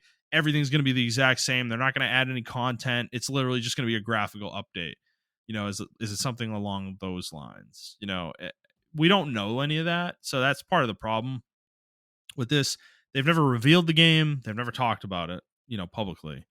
So from that point of view, we don't have real confirmation from Square that this project is real, but it's been rumored for so long. It's like, dude, if this is really in trouble though, and you're like working on this and this is really in trouble, like how do you let like how do you let that happen as Square Enix, I don't understand. Like Final Fantasy IX is like one of the more beloved entries in the franchise. yeah, And fucking up a remake of it just I can't fathom how you let that happen. It's like I don't know. I mean, it almost happened with 7 Remake though, to be fair. Like, you remember that CyberConnect was originally making that. yep, And they had to reboot the whole game after they kicked them off the project. So, but this is internal though, as far as we know. Like, this is an internal team, so I don't know. People would obviously be disappointed. yeah. I mean, I agree. I don't know. I just wasn't. I mean, I didn't play Final Fantasy IX, so blasphemy. Like I didn't play Final Fantasy IX, so it's like. Yeah. But I know a lot of people hold that game dearly to their hearts or whatever. Um, and for me, I'm just like, whatever, dude. I don't think I personally don't think it's gonna be a remake. I think it's gonna be a enhanced remaster. I think it's Mhm. gonna be on the level of like a Last of Us Part One remaster or quote unquote remake, where they just really up enhance the graphics to today's time or whatever the case may be. But I think the systems are going to be in place because everyone talks about how good the RPG system, the turn by turn systems is. I did see a little blurb where people were suggesting that, uh, and this is unrelated or related, but Mhm. uh, someone was saying that this Final Fantasy doesn't really need like Expedition 33 kind of shook them to the core, the Final Fantasy team, and kind of shook Square to the core as far as turn Yeah. based or whatever. Yeah. So I did hear that like they're going back to the drawing board on whether they should pursue like the action course or whatever. And I don't know. I read another Kotaku article where, and usually I don't agree with Kotaku articles, but this one I did agree with, to a certain extent. And I don't think Final Fantasy has a gameplay problem. I think it just has a story problem. Um, Yeah. and Final Fantasy 16 story was really good, but then it falls off the fucking cliff towards the end of the game. Towards the end of the fucking game. I mean, we talked Yeah. about it, right? Yeah. And Yeah. Right. obviously 15 story was like chopped up in 5 billion pieces and stuff like that. We haven't really had a very cohesive stories probably since 13.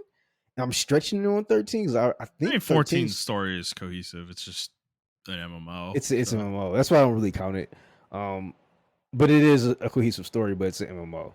So like, I guess you're right though. Yeah, 13. I mean, that's almost what is that? 15 years ago. yeah, so At it's this been a point. while since we had a cohesive fucking Final Fantasy story or whatever the case may be.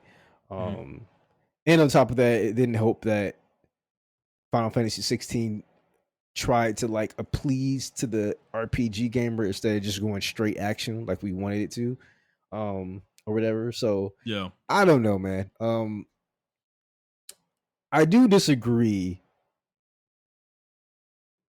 I disagree with everything. Was like, oh, this is the future now. Turn based combat is future now, and it's like let We got to stop talking about gaming like this. yeah, like let Clear Obscure do their thing with their system. Let Yes. Persona do their thing with their system.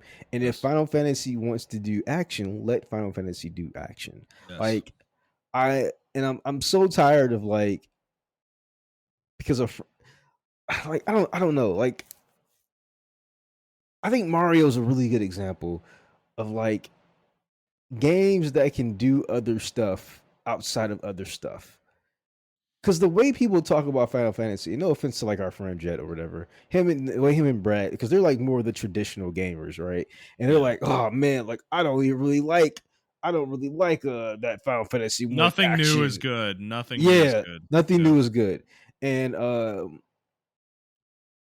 I like if Mario just stayed fucking side scrolling 2D Mario, because like because that's essentially saying like, well, Mario 64 isn't Mario. It's been Mario World or Mario side scrolling forever. Like, why are we doing this?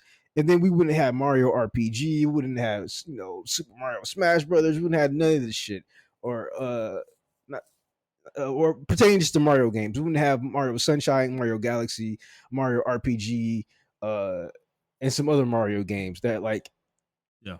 stretch the IP or whatever. Same thing Yeah. with Sonic. Like if we were just like, oh, Sonic needs to just stay fucking 2D or whatever. I grew up with Sonic 2D, and I was like, I like 3D Sonic more though, So it's like these franchises, just these long running franchises, evolve over time, and I really need to people would understand. In my opinion, now this is my opinion. The only reason we have turn based combat is because at the time when this Yeah. stuff was popping off, we did not have the technology to do what people can do today. Right. If you gave developers if you go back in time and like, yo, here's a PS5 Final Fantasy One team, have at it. You know, Yeah. like this is the technology, this is the future, and they make the game of their dreams like the first time around. Guarantee you, Final Fantasy One would not be turn based, like 100%. Guarantee Yeah. you, Mario would not be a side scrolling Mario game. Guaranteed, Sonic wouldn't be a Sonic side scrolling game. Yeah. So, like, we have the technology now for the actual fantasy of Final Fantasy to come out or whatever. Yeah. And Yoshi P did not want to do an action, or he didn't want to do it. You can see it in Final Fantasy 14. This guy does not want to do. He wants to do some crazy shit within the limitations of Final Fantasy 14. Like Yeah. you can tell, and I feel like Final Fantasy 16 was like almost there. He just Yeah. couldn't stick the landing, you know. Um, and even Tabata with Final Fantasy 15, I saw the vision, or I'm sorry, not Tabata, but fucking what's the Kingdom Hearts dude now? I forgot his name already. Nomura. Yeah. Nomura. Nomura. Yeah. He I came can in. see, Yeah. Right. yeah, I can see Nomura's vision in the original Final Fantasy 13 slash Final Fantasy 15. Because if you go back and watch that Versus 13 trailer, you're like, dude, I see the fucking vision. Like, this is I do crazy, dude. too. Yeah. Yeah. You know? Right. And for whatever reason, it got cut. Or they probably didn't have the technology. Well, that project was very strained. Remember, because like you mentioned, Tabata left in the middle of it. Yeah. And they didn't reboot the project, but they like kind of had to redo a bunch of things that they didn't like. You know. Yeah. So I think that game was just like a kind of a stitched together mess at the end of the Yes. day. Like Yeah. I don't know. Yeah, it didn't Yeah. end up working. Yeah. So, and you know, sometimes that happens, and or whatever. As much flack as I give Final Fantasy 15, I actually do see. I actually like the modernization of Yeah, Final Fantasy 15. I thought the I world think was the world's very great. cool. I think Yeah, it was really cool. Yeah, and I don't hate the party in the game either. Like exactly. I the don't hate the boys, like party. I love the party. I thought they were Yeah, cool. It's yeah, just the overall exactly, narrative is stupid and makes no sense and is exactly. Yeah, told in a terrible way. Yeah, yeah. I like just I yeah, like the overall modernization of it. Like I kind of try to modernize the magic into like grenades and stuff like that. Like, oh, yeah, what would this be like if it was today's time or whatever the case may be? yeah, So I like that yeah. shit. I think it's really cool. But yeah, like I just think the game itself is not fun. But yeah, like so getting back to like Final Fantasy 9, I just think uh I think it's in development hell because they probably don't know what to do with it. They're probably, in my opinion, I think this game is going to be an action game. And then they saw the reception that that fucking 33 Mm. is getting, and then Persona obviously is getting, and they're like, "Fuck, Mm, have we made the wrong decision?" That's a good theory because this rumor's only percolated the last month or two that this game's in trouble, and Yeah, that's obviously Claire Obscure came out 3 months ago, so it's like that is an interesting timeline. That they're like did they change this turn-based game, like this truly turn-based game? Because 9, I believe, is true turn-based, yeah, into an action game, and then Claire Obscure comes out, and they're like, "Oh fuck." People are gonna hate us for this decision, and maybe they're rethinking. That's not a terrible thought. There might be I something to can that. I can easily see like the studio heads, or not the studio heads, but the executives of Square, Executives, yeah, like panicking. looking at this game like, dude, we have Clear Obscura selling like 5 million in a couple of months or whatever the case may be. Like, what are we, I don't know if we can survive this, like Final Yeah. Fantasy 16 wasn't received well, and 7 it was received well or whatever, but I don't know if we can make another 7, Well, like, and you can't. I don't think, dude. Like, if you're making an action game, right? Like, and you've designed this whole game to become an action game, you can't change it. Like, you can't suddenly make it turn based. The whole game would have to be basically rebuilt from the ground up, essentially. So it's like at that point you're like, well, fuck, do we just cancel it? Like, and eat the cost and put it on our, claim it on our taxes as a loss or whatever. Like, I don't know. It's an interesting thought. But you did bring up a couple things that I want to bounce off of real quick. Yeah. Is the Final Fantasy 16 narrative falling off? When you were talking, I kind of realized how similar to 15 it is in the falling off part. Mm-hmm. Is because think about what did you ever beat 15? Yes. You did. Okay, so Yeah. you remember the end of the game where like the world's ending and blah blah blah or whatever. It literally didn't make any sense to me. I know, but it's very similar to 16's narrative, right? Like, because the same thing's happening in 16, like the world's ending and you have to go beat Ultima to save the world or whatever. Yeah. Basically, and the reason that 16's narrative is better though is that the front, 80% of the game is way better. The narrative in that part of the game is way better. Like the narrative in 15 is fine or whatever, but it's like it's just like a road trip. It's not as engaging, I guess.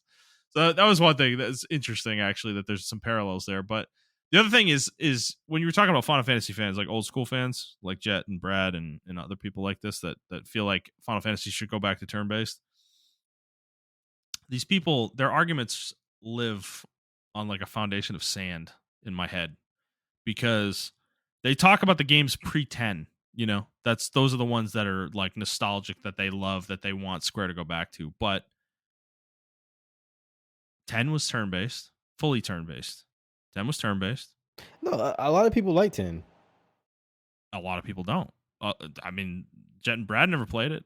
And if they did, I don't think they have a good opinion of it from what I remember. And then 13 is also turn-based. It's ATB combat. Yeah, it's 3D and the characters are moving around and the animation's happening and shit, but it's ATB combat. Like straight up.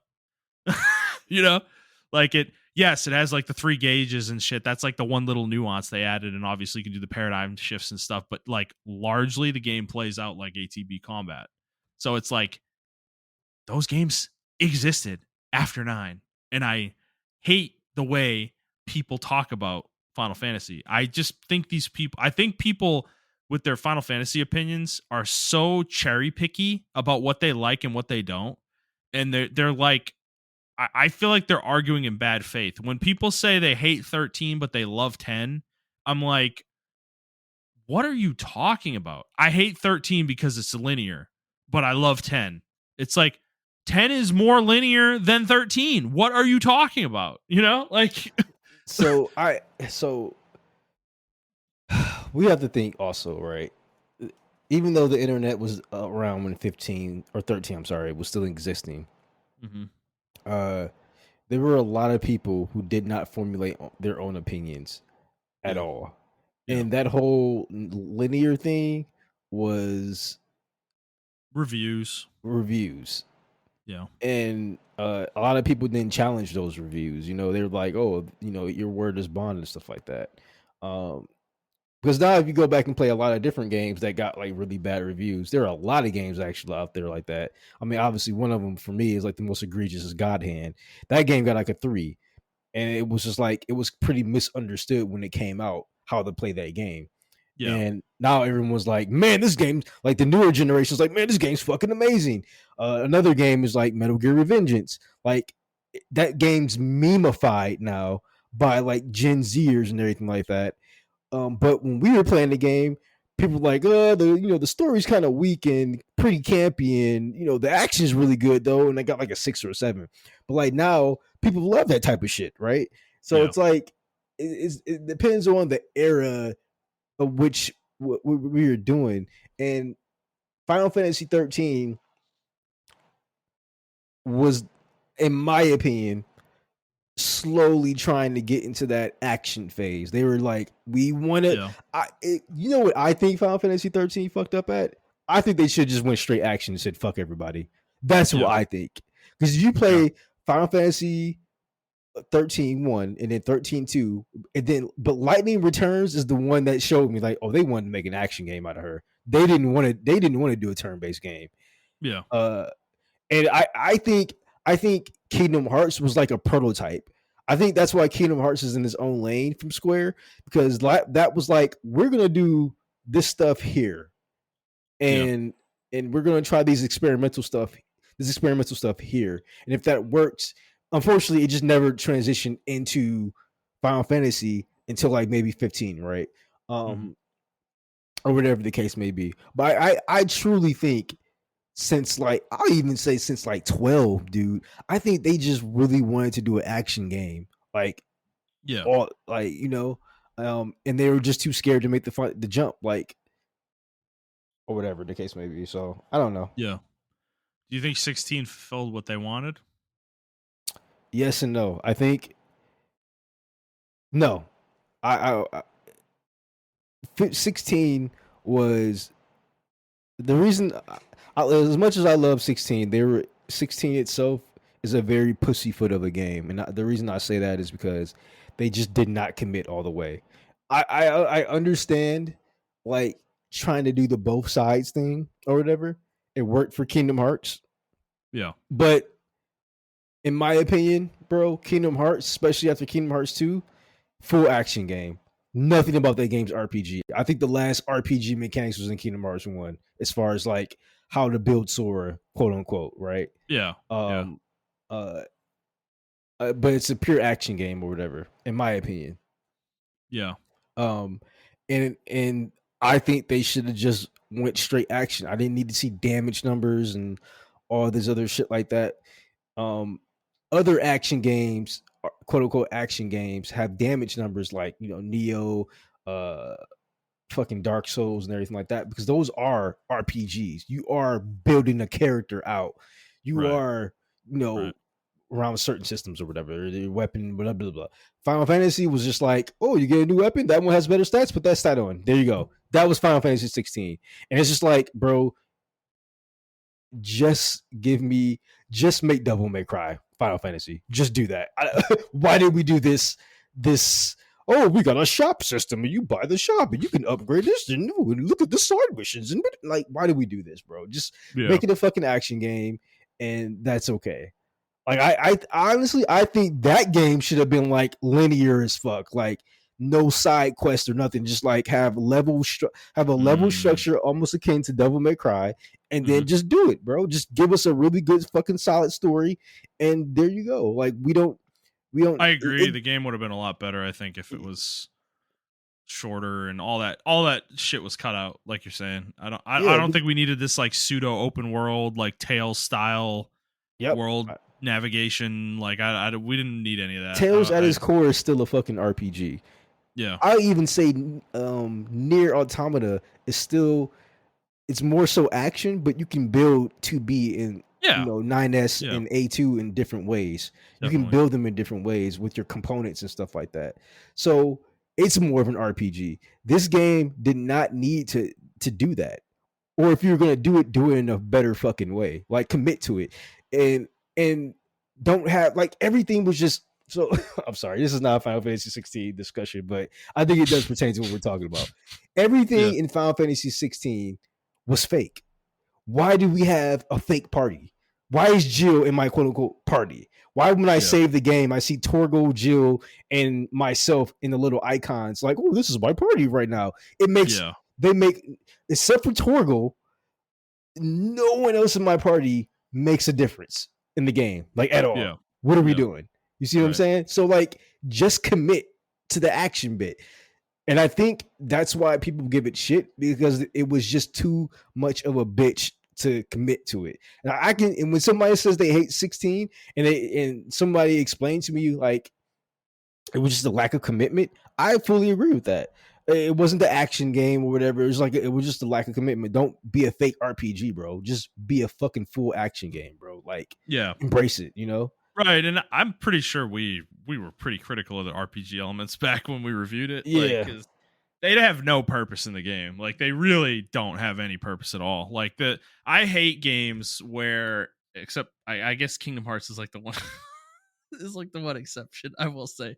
But I really hate RPGs where like you're like you level up and then you don't get anything for leveling up, and then you get better gear and it's literally just a linear replacement line of your gear over the course of a game, it's just not Like it doesn't mean anything. Like it's just there as like a placebo to make you feel like you're getting more powerful. It's like I don't need that, man. You know, it's like you said, if they had just made it a real character action game, the game would have been. I agree with that. I do think it would have been more well received. I think people would have respected it more for making those choices. Because I mean, you're right. There, that shit is all over the game. Those kind of like little details where they try to make it feel like an older Final Fantasy game. You know, like where it's like, yeah, you still have a party, but you don't. You know, you still have equipment, but you don't really. Like, who cares? The Yeah, who equipment doesn't cares? matter. Yeah, You know, like exactly. like in Kingdom Hearts, I don't have a problem with it as much. You get away with it more because um as rudimentary as it is, there is some amount of build crafting with I your was just gonna characters. I was just Yeah, gonna get to that. You can still put combo finishes in your game. You can still do right. certain You can things. be a magic character, you know, like Yeah, yeah, right. You can yeah, you focus can more on transformations in Kingdom Hearts 2 if you want to, you exactly. know. Yeah. Yeah, like there is Um. some element of build crafting in the game, even if it's not that robust, you know, it's Yep. there, right? Yep. I agree. So, yeah, I don't. It's just like in 16, there's none of that. I mean, obviously, you have the skill tree where you can like, you know, decide which primals or whatever the fuck they're called. I forget. Even that, it was But just like, why limit me? I don't know. yeah, It's it didn't matter at the end of the day. Like, I don't know. Yeah, you're just like, just give me the moves. You know, like I don't know.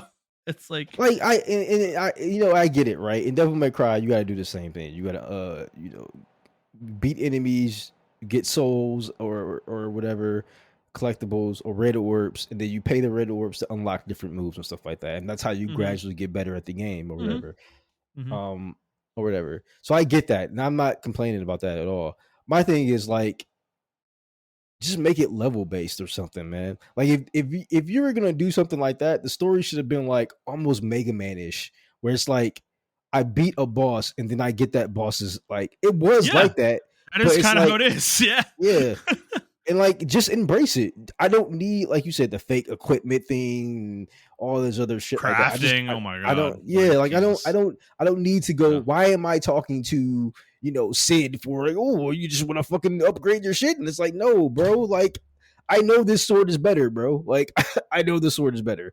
Like I don't know, like give me secret bosses where I do get better equipment. Maybe I can make a duplicate of myself with one of the swords from the secret boss or something like that. Or, just do cool fucking shit with the game or whatever. Yeah, it was too pussy. So I think they're scared when it comes to like, but then I look at Final Fantasy VII, right? And it's just like Nomura's like, I'm doing whatever the fuck I want to do, bro. I'm making an action game. It's gonna be a little bit of RPG in there as well. We're having fun over here, and I don't give a fuck what y'all say. And it's Yeah. like, as much shit we give Nomura, I love that fact about it. He's just like, bro, I'm whatever. It is what He it is. definitely puts his whole ass into his games for sure. Exactly, exactly. Yeah. Yeah. Whether it's good or not. But hey, man, I can't, you know, I can't fault him for doing that, right? I mean when you're a creator, that's all you can do, right? Is like just put your all into it, and if people don't like it, they don't like it, dude. Like, it's just, it is what it is And sometimes. Like, that's I think that's the issue I have with quote unquote modern gaming. Like, mhm, yes, me and you, um, I think that's the reason why people like Expedition 33. Because I'm trying to figure out. I'm like, besides the parry and dodge mechanic, like it really didn't do anything better, right? Like right. it did things well. Everything it formed a really good pizza. Like it was a really good pizza place that you just discovered. You're like, Yeah. oh, Yeah. this is a new place I discovered. And it's like it does a little bit of things different, but it still has the core components of a fucking pizza that I fucking love, right? And Yeah. it's like, but they embraced what they wanted and they did not stray from that. They're like, yeah, we got our gimmick is our pair. And as much as I didn't like it, or as much as like it was overpowered, underpowered type of situation, they embraced the whole dodge parry mechanic. You had the game in your hands or whatever, but they also embraced it being a turn-based game. And I think that's what people are getting confused. Like a lot of games have commit to where he wants to be. Like even Call of Duty, right? Call of Duty used to be a tactical shooter game or Mm, a slow pushing tactical shooter game where you can like hold certain positions and stuff like that, right? And then it turned into this fucking twitchy shooter mess or whatever. And now you got fucking deathmatch, you got all this other stuff, and you have fucking battle royale, and it's like, and I think like Battlefield is the biggest uh um like person of this because uh they didn't commit to their bit. They're like, we're not committing to this. We are going to be a pseudo hero shooter mixed with the Battlefield elements. And it's like, I don't want you to be a hero shooter mixed with Battlefield elements. I just want you to be a fucking Battlefield game. Why can't you be a Battlefield game? Please just be a Battlefield game. And it's like, right.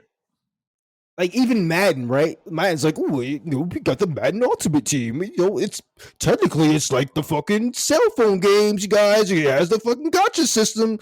Ooh, like the only thing Madden's missing, honestly, is probably fucking. I don't want to give them fucking ideas, but like anime girls playing the fucking game now. Like they're the cheerleaders or something. Yeah, could you imagine like you're playing as a Detroit Lions anime girl? Like what I'm saying? Like you got unlock that or some shit.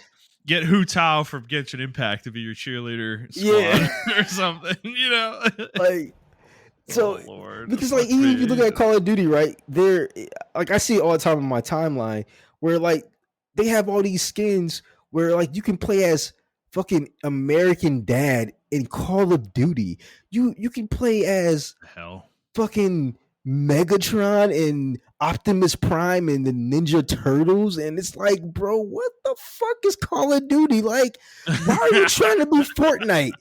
Let Fortnite be Fortnite. Be Call of Duty, bro.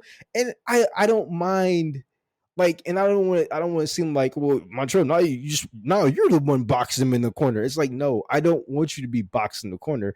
I just want you to commit to your bit. Commit to the whole fucking bit. Don't try to bite off other people's style. Like, and like you said with the creator thing or whatever. That's why when indie developers take like 10 years to make one game is because they're committing to their bit. And they're like, I don't want funding because if I get funding sometime from other people, they're going to be like, hey, actually, man, we don't want this. Maybe you should do this. Yeah. Maybe you should do this or whatever. And it's like, I don't want to do that. I don't want to like sully the whatever. Yeah. And that's the worst kind of investor. Yeah. They're investing in you because they see the kernel of an idea that they think works better than your idea.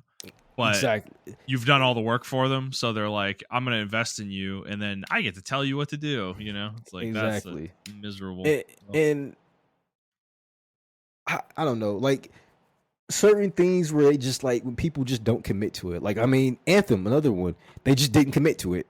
If you had committed to what that was, that game would be bigger than Destiny. Like bar none, right? Yeah.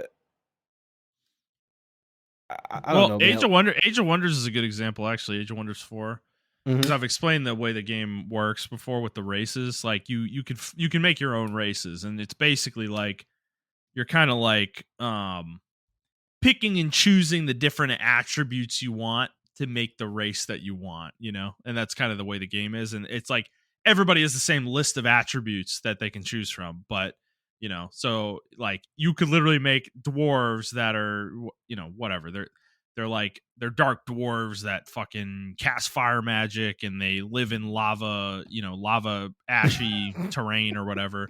But you could also make elves that do the same thing, right? It's just that they're elves instead. It's like that's the game's gimmick, and they committed fully to that idea with all the content they've released since. Like all the DLC for Age of Wonders 4 is that kind of content, adding new races, adding new things you can do in the race creator, basically. And for some people that works really well. For me, I'm kind of like,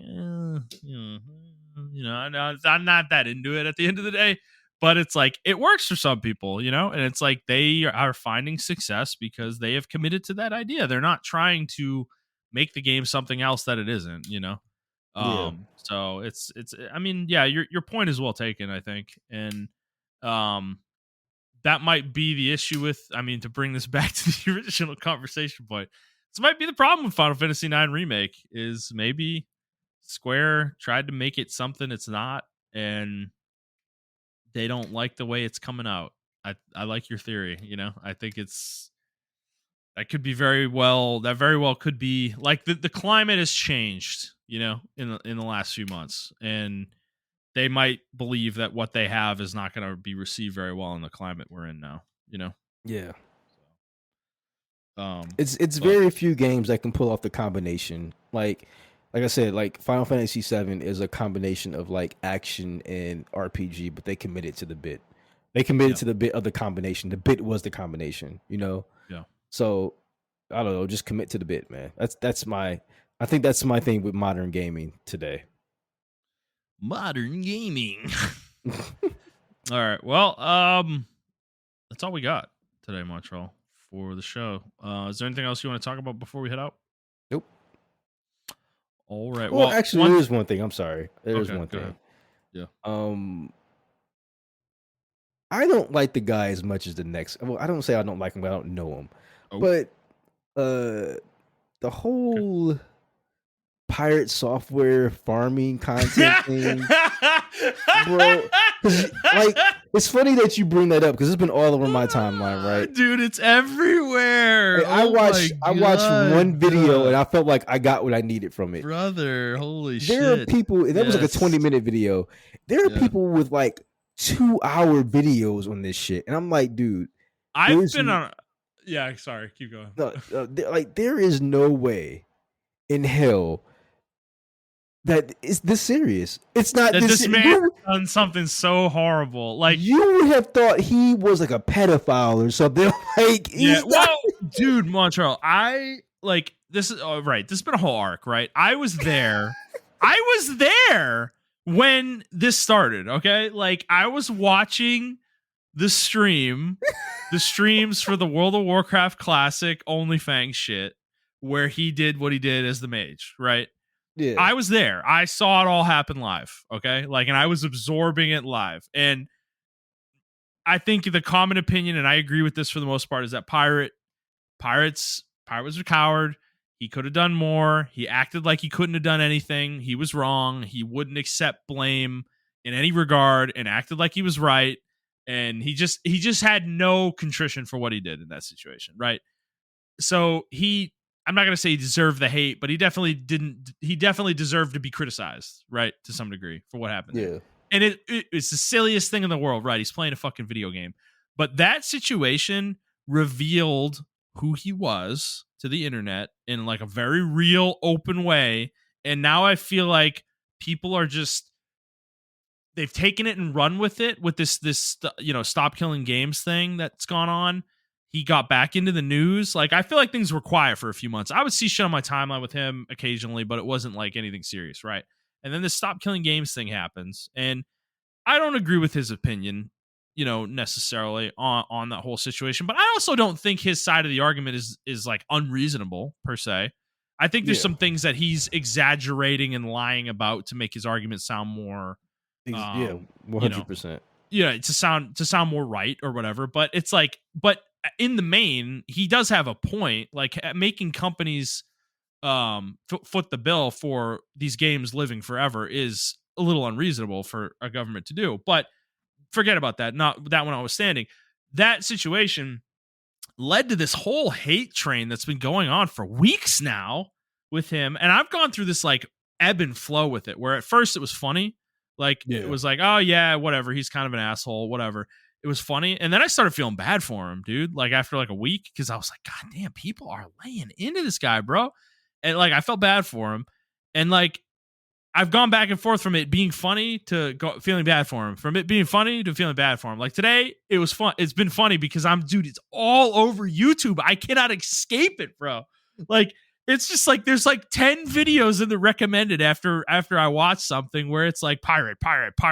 It's over. He's done. He's fucking, it's just like, it's completely out of control. And I'm like, people are diving into this dude's code base and like the shit he said about his game and like the code he's had on stream, and they're diving into his game's code and like ripping it. Like, I'm like, dude, you're right. Like, it's like he fucked a fucking like an infant or something, and like everyone knows about it. It's like, dude, it's not that serious. He didn't cast rank 1 Blizzard in World of Warcraft, man, and he wouldn't admit he was wrong about it. what the fuck? How did we get here with this guy? It's like, I don't like him. He's an arrogant asshole, straight up. He's a self-righteous, like he's the guy who thinks he's right about everything, okay? Those people are annoying and they're fuck them, right? But at the same time, god damn, it's like we don't have to tear this guy down to the degree we're tearing him down. It's gotten completely insane. Like, I don't know. Like, people love to hate him, man. I don't know. It's fucking wild. Like it makes me laugh when I think about it, but then it's like at the same time, this dude has to deal with it now forever. Like, no one's ever gonna let him live it down if he tries to stay online, bro. But the thing is, he's so arrogant and self-centered that like an ego, like his ego's so big that he won't even acknowledge that this shit's really happening. Like it's all over YouTube, but he's like, oh, these people are all grifters. They're all the fucking internet grifters. Like that's all he's ever said about it. He won't respond to these people. He won't fucking. It's just like, so the whole thing is fucking insane. Like I don't know, man. I don't know what else to say, but it's I agree with you, man. I just think, like on the one hand, yes, like I do agree that he is, from what we've seen, because I don't know him, right? I gotta stress that we all don't know him. Correct. So from the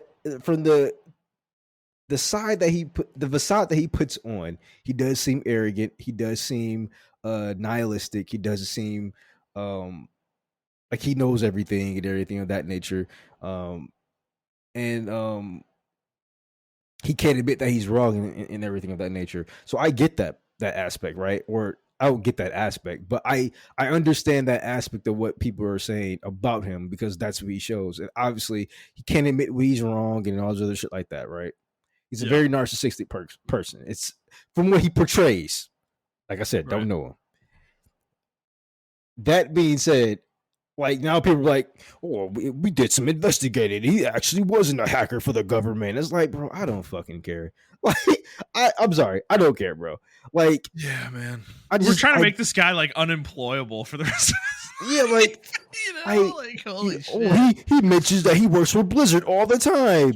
He worked on a team that did this thing, so he didn't really do anything. He was nothing but a QA tester. That's all he was like. Bro, and it's like, I was like, all right, bro, I really don't fucking care, man. Like, I'm sorry. Like, the only thing I cared about was the games, stop killing games thing. He got proven wrong, and it made it to 1 million. So the thing is going to get investigated by the government, right? So we made it. What else? Why are we doing this? Like, we won.